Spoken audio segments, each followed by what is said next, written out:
See, I am doing a new thing. Pronto saldrá a luz. ¿No la conoceréis? I am making a way in the wilderness. And streams in the wasteland.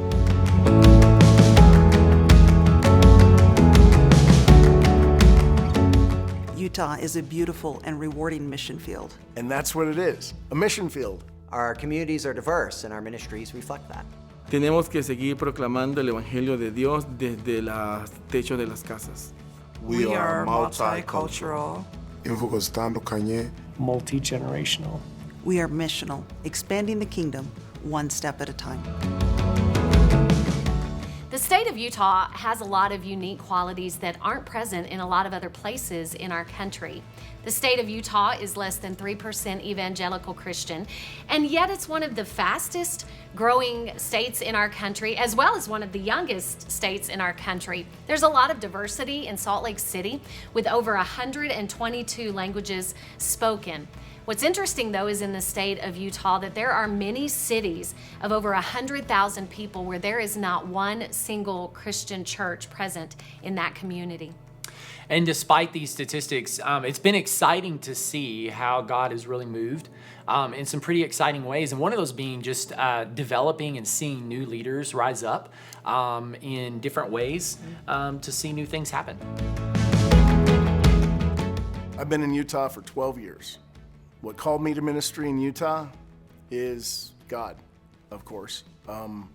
I was wondering about where God wanted me at that moment in time, and then all of a sudden I got a call from the district superintendent here on the Intermountain District, and he said my name kept coming to the top of his list for this church, and I didn't even know my name was on his list. And we came out, tried out, and the rest is history. So my family and I had lived in Idaho from 2001 to 2018, and actually my wife and I were in the district assembly for the Intermountain District in Idaho in 2018 when God called us to help out with the work in Utah. I had been involved as associate pastor in a large Nazarene Church in Idaho for 17 years, and that evening both my wife Teresa and I felt God's nudge to say it is time to move in a different direction in ministry. So time to just work out what the details of that would look like. My husband and I moved to Utah in 1997 when he started graduate school at the University of Utah. And we became part of First Church fresh out of college. We have been here since then, so about 26 years. First at First Church and then to Layton, and more recently I have been part of Central Church as well in Salt Lake City. In October of 2014, I was at a retreat at our district's campground, Trinity Pines, and there were actually a few people from Utah there, but one of them was Pastor Jeremy, the pastor of Central Church of the Nazarene, and we were eating dinner at this retreat, and he was talking to me about Utah, and my wife and I had already felt called to go somewhere else, and we were wanting something more urban, suburban, and so of course we were looking at Seattle, Portland, or Spokane, and Boise was a distant fourth, and it didn't occur to me that people lived in Salt Lake City up until I had this conversation with Pastor Jeremy, and Jeremy said the words, "I just keep waiting for God to give someone the heart for Salt Lake City," and at that point my heart was stirred, and it was where I was out and Salt Lake City in. I came here in Utah from Africa, so I'm here for 8 years now. And for calling, I was called since I was in Africa. I served as an evangelist, and after they ordered me to be pastor. So when I came here, I tried to put my people from my community. They don't understand English. It was a big challenge for the language. So I continued to preach them the gospel, and that's it. So Utah has always been in our hearts as far as coming out here and starting ministry. We just didn't know when it was going to happen. His dad passed away in 2020. So his family is all here, mom, dad, siblings, they all live here. That's when we made that decision, hey, let's move to Utah, not knowing, that being a pastor was Part of that move. part of that move, just because it was, We were had just our focus was just my family and being here for my family during that time. But God had other plans. Somebody invited us to be here in Salt Lake. And while we were in Venezuela, we were praying for the Pastor Jeremy because we wanted to be here and to meet the church, because I belong to the Nazarene Church for 30 years. I was in Venezuela for a long time, youth pastor. And I wanted to be here and to meet a church. And so when we were talking with my wife to come here, we decided to come to the church. And so we started praying for the Pastor Jeremy. For many years, the people of the Intermountain District have been praying for workers for the harvest here in Utah. And it's really exciting to see how God is using the leaders here on the ground and also sending new leaders to live out their calling here. And these leaders represent such a wide, diverse variety of strengths and ability and calling.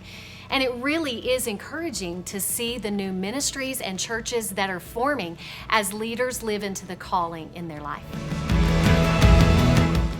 I have had the blessing of being able to be a part of Movement Church on Sunday mornings, where in the Sunday morning sermon time, or what's traditionally been understood as a sermon time, is very much more dialogical for us. So we get to talk and interact a lot more with each other. So for me personally, that history kind of started even going on 5 years ago now, in the fall of 2018. Personally, for me and for Teresa, music is a huge thing for us. And so we've had the opportunity to be a part musically. And we now are involved on Sunday mornings, but we help other churches on occasion with music. We've done some things with jazz from time to time in the last couple of years, which is very fun and very, again, it's a little bit not immediately, this is how church is supposed to look, but this is how we get to try to do things. So those are just two things I would say as far as the teaching style on Sunday mornings and music that Teresa and I especially have really been able to live into in a very meaningful way since we've been here in Salt Lake City. There's a lot that has happened here that we could not have planned for. We did not prepare this, but more we were responding to the people that God brought to our doors. And one of the things that's been interesting to me at ministry in Utah, at least in our district, in our denomination, is each of the congregations has its own character.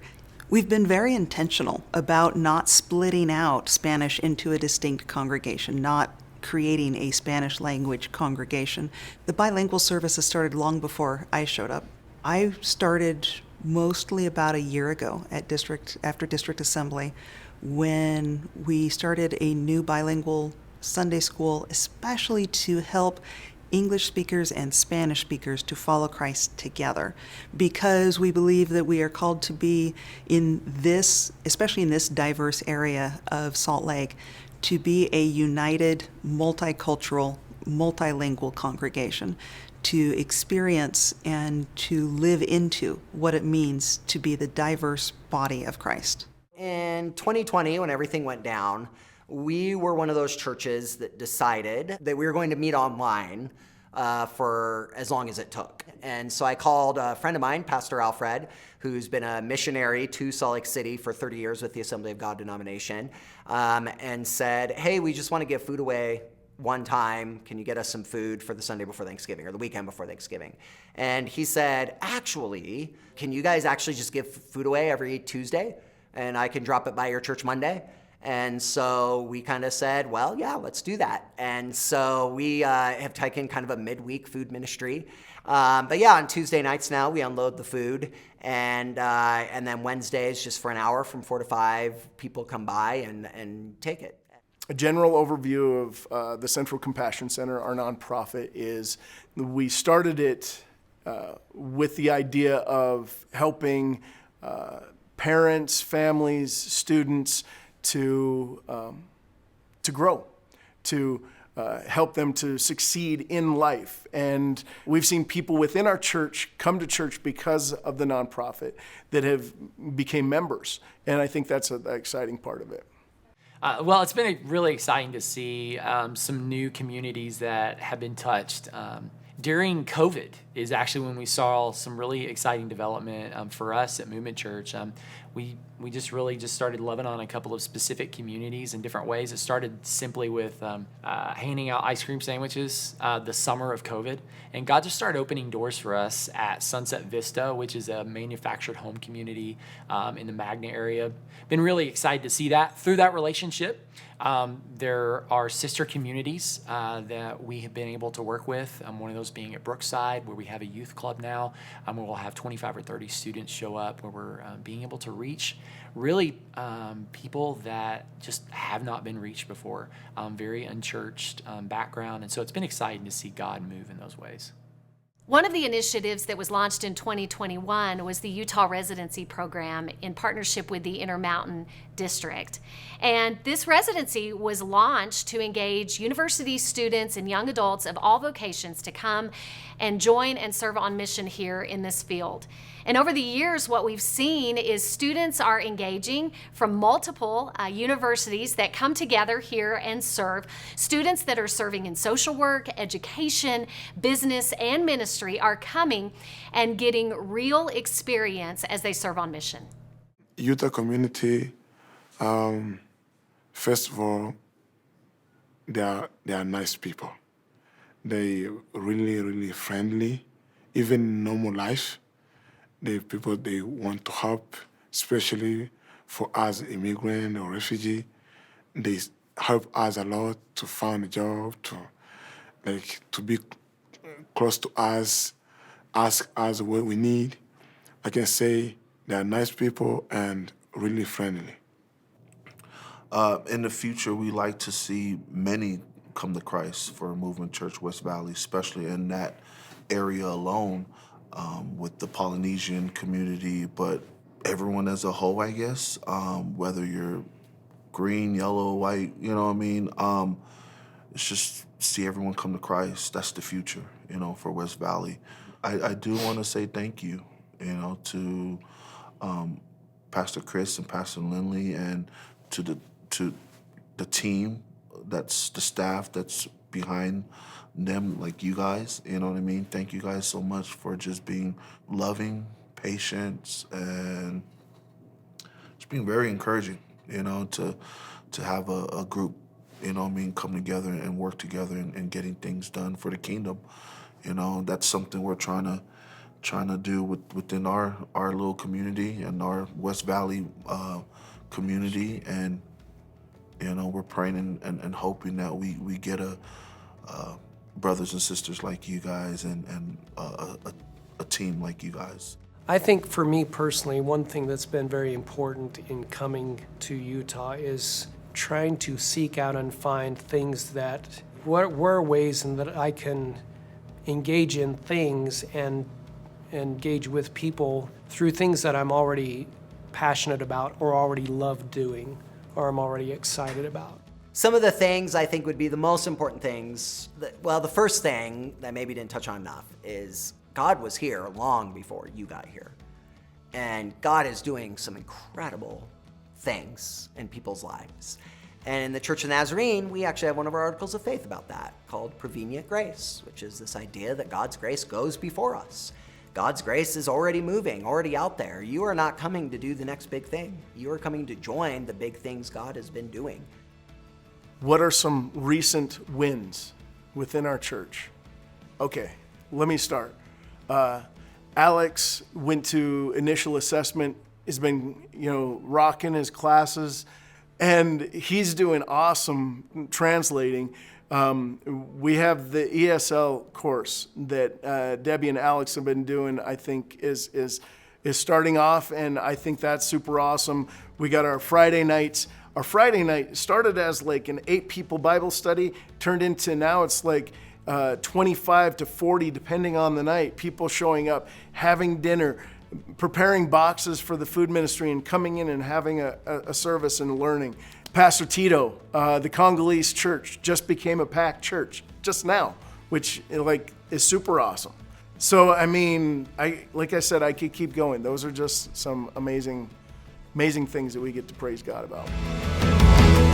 If someone is listening to this video and all the stories of the many ways that God is working here on this Utah mission field, it is our prayer that they will take some time to sense what God might be saying to them of the ways that they can be involved.